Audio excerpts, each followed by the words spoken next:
Welcome back to the podcast, everyone. Today, we're diving into a topic that truly rocked the scientific community and the world at large, the infamous He Jiankui case. It's one of those moments that makes you stop and really think about the boundaries of science and ethics, isn't it? Absolutely, RJ. I remember when the news broke in 2018, it felt like something out of a sci-fi movie suddenly became very, very real. A scientist, He Jiankui, claimed he had used CRISPR gene editing technology to alter the DNA of human embryos, resulting in the birth of twin girls, Lulu and Nana. It was mind-blowing and, frankly, terrifying. And it wasn't just mind-blowing, it was a bombshell dropped right into a very delicate, ongoing conversation. We'd been talking about the potential for germline editing an embryo in a way that changes every cell in the resulting person, and importantly, could be passed down to future generations. But He Jiankui just did it. Exactly. The world wasn't prepared. For those who might not be familiar, can we quickly explain what germline editing is and why it's such a huge ethical line in the sand? Sure. So most gene editing, like what's being explored for treating diseases, focuses on somatic cells. These are body cells, and any changes you make to them aren't passed on to your children. Germline editing, however, targets sperm, egg, or early embryo cells. If you make a change there, it becomes part of every cell in the person who develops, including their reproductive cells. That means the change is heritable. It's a permanent alteration to the human gene pool. And that's why it's such a big deal. We're talking about making changes that could theoretically ripple through generations, without really understanding the long-term consequences. It's not just about fixing a specific disease in one individual. It's about fundamentally altering what it means to be human, potentially. He Jiankui's stated goal was to make these babies immune to HIV by disabling a gene called CCR5. The parents were HIV positive, and he claimed this was a way to protect the children.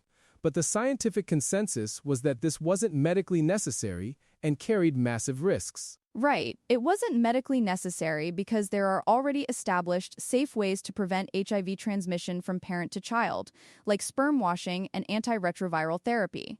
Plus, altering CCR5 comes with potential downsides, like increased susceptibility to other viruses like West Nile, or even a higher risk of death from influenza. He was essentially solving a problem that wasn't there, and potentially creating new ones. From a purely scientific perspective, the execution was also incredibly shoddy. It wasn't fully transparent, there were issues with informed consent, and the editing wasn't even precise. It was mosaic, meaning not all cells were edited, and some embryos had off-target edits. It was a mess, honestly, both ethically and scientifically. The international outcry was immediate and fierce. Scientists, ethicists, and governments around the world condemned his actions. Why was the condemnation so unified and so strong? Because he violated pretty much every ethical guideline known to man. The lack of independent oversight, the secrecy, the fact that he was working outside established norms, it was a rogue experiment. It wasn't just about whether germline editing could be done, but whether it should be done, especially when the risks far outweighed any purported benefit. Yeah, and it jeopardized the entire field of gene editing. CRISPR, as a technology, is revolutionary.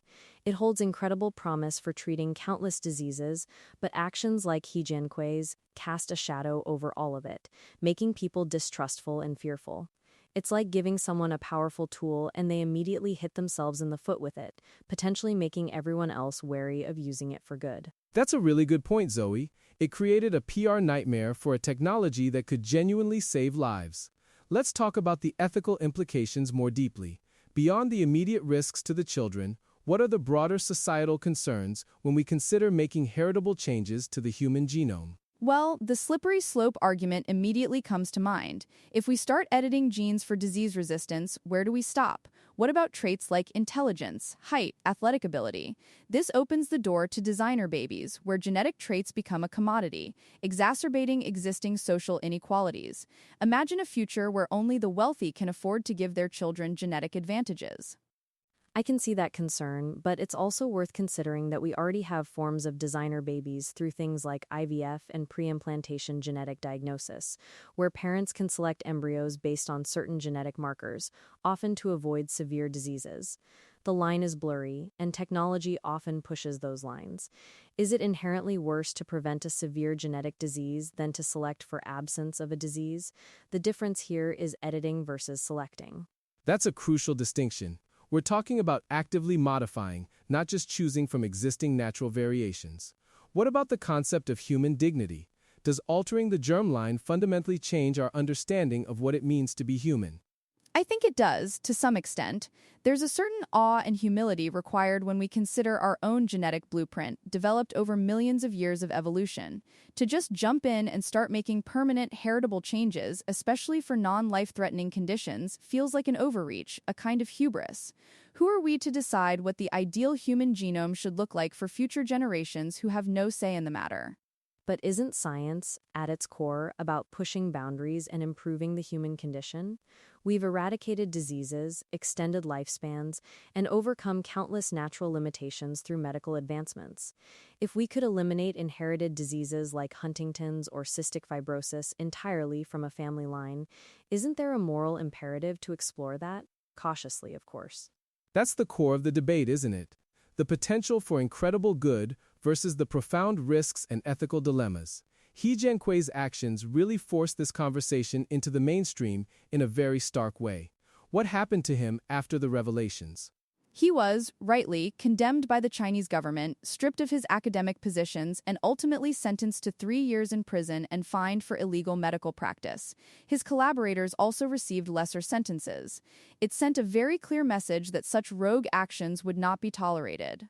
And that's important for maintaining trust, both within the scientific community and with the public. Without clear regulations and severe consequences for breaking them, you open the door to all sorts of dangerous experiments. It's a testament to the fact that scientific progress needs to be coupled with strong ethical oversight. So, since 2018, has there been any global consensus or shift in policy regarding germline editing? What's the landscape look like now? There's been a renewed push for international guidelines and moratoriums. Many scientific bodies, like the World Health Organization, have established advisory committees to really grapple with these questions. The general consensus remains that germline editing for reproduction is irresponsible and should not proceed at this time, primarily due to safety concerns and unresolved ethical issues. However, research into the basic science of gene editing, including germline editing, continues in labs worldwide. Scientists are trying to understand the technology better, to make it safer and more precise. The hope is that if, one day, we can perform germline edits safely and effectively, we'll have a much more robust ethical framework in place to guide its application, potentially for severe inherited diseases with no other options. That makes sense. It's about drawing a distinction between basic research and clinical application, especially when it involves heritable changes. What about the children, Lulu and Nana? How are they doing, and what's their future like? That's one of the most heartbreaking aspects of this whole case.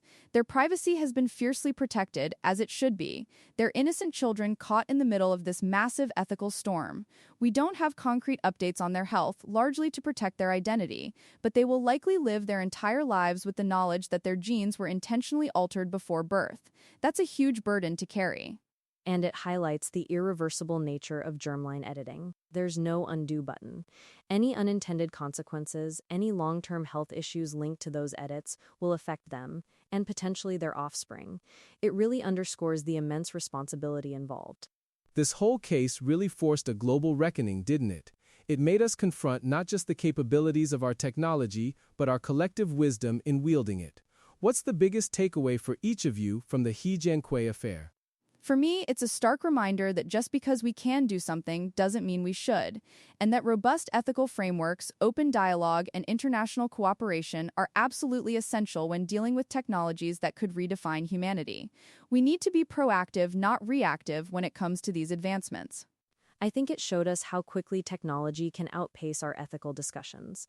It's a call to action for scientists, ethicists, policymakers, and the public to stay engaged and understand these powerful tools.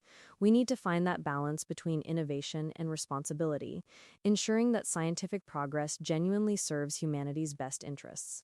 Yeah, I couldn't agree more. The He Jiankui case will forever be a landmark moment in science and ethics, a cautionary tale, but also a catalyst for much-needed conversations about our future. It's clear that while the science continues to advance at an incredible pace, the ethical considerations need to keep up. Thank you, Ivy and Zoe, for this really insightful discussion, and thank you to our listeners for joining us today on this vital topic. We'll catch you next time.